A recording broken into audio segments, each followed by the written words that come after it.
Good morning, Senior Pride here. A friend of mine suggested a couple of very interesting topics, and I'm going to address one of them today: loneliness as we age. I do believe it's an important issue that needs to be addressed. Loneliness is a subjective state. That's important to remember, and it depends on many factors: cultural, personal, experiential. Preferring to be alone does not equate to loneliness. And at the same time, there are people who can be in a crowd of 1,000 and feel quite isolated and lonely. So why do interpersonal needs and feelings of isolation differ from person to person? Why does the feeling of loneliness differ from person to person? Remember, as I said, we come from different cultures, some that are community and family oriented, say like China, and others like the US and Canada that are more individualistic. Our experiences and relationships over our lifespan differ.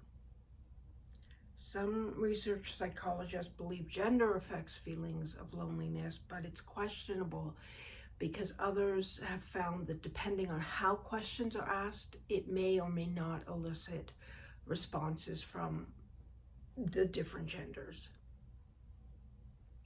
Our personalities certainly experience how we feel about and perceive our personal, emotional, and social needs.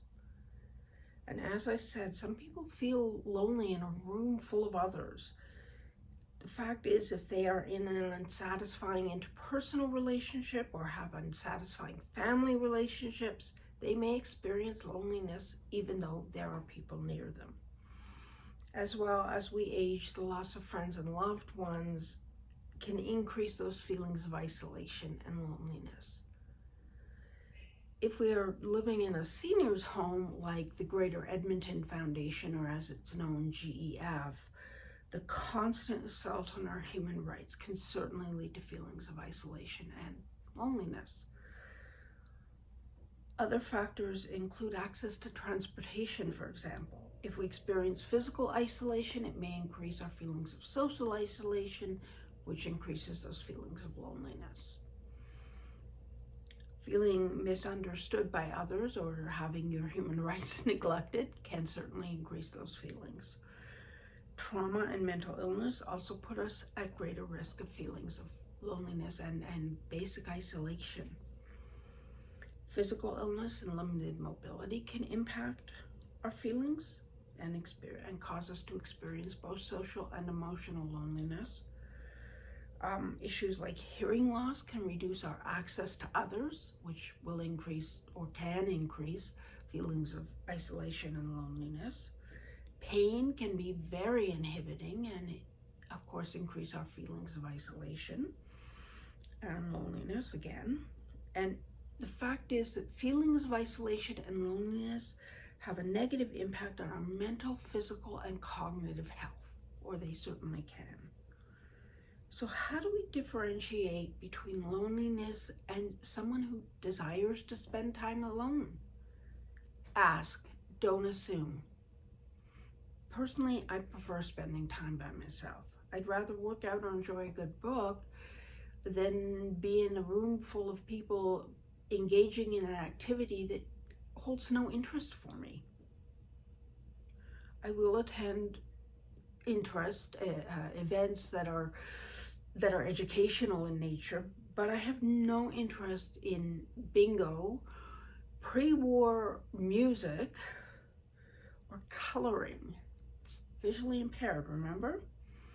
At the same time, because I have those vision and hearing impairments, so many of the activities that GEF seems to feel are appropriate or the only available activities for seniors are completely inaccessible to me and others like me. And GEF has been told on many occasions that their activities are inaccessible. Suggestions have been made for more accessible activities, and they show no interest. This is probably a common issue in many seniors' homes. The fact is, my choices suit me. They meet my needs. There are other individuals, however, in my building who attend every single social activity, not because they're interested in the activity themselves, but because of that social aspect. They have a higher social need. So as I said, don't assume that because someone isn't involved in social or interpersonal activities that they are lonely. Similarly, don't assume they are not. If you are concerned, ask and accept the answer that you receive. If someone expresses feelings of isolation and loneliness, offer ideas based on their personal preferences. So if someone has limited or no access to transportation, obviously don't suggest community-related events. If they are online, encourage them to join groups or events of interest that they can participate in. If they don't have access to the internet but do have access to a phone, again, suggest activities or groups or meetings that may be available over the phone. If they don't have a phone, please make an effort to visit them as often as possible. Human interaction can decrease those feelings, those negative and painful feelings. Similarly, if someone does have access to transportation, help them find groups or activities of interest. Encourage them to volunteer.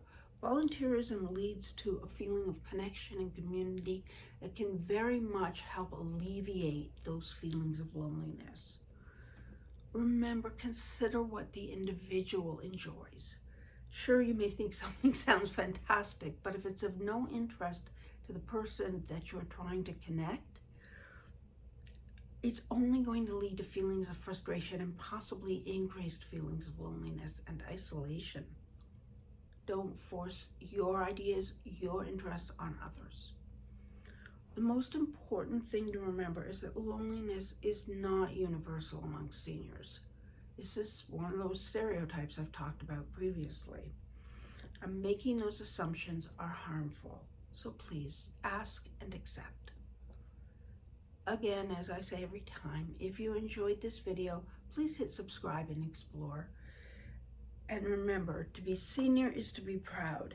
Before I say hugs, I want to let you know that for the LGBTQ plus community members, of the seniors members, I will be doing a very special video in helping to link you with some of these activities I've talked about, but focused on our interests and needs and our equality.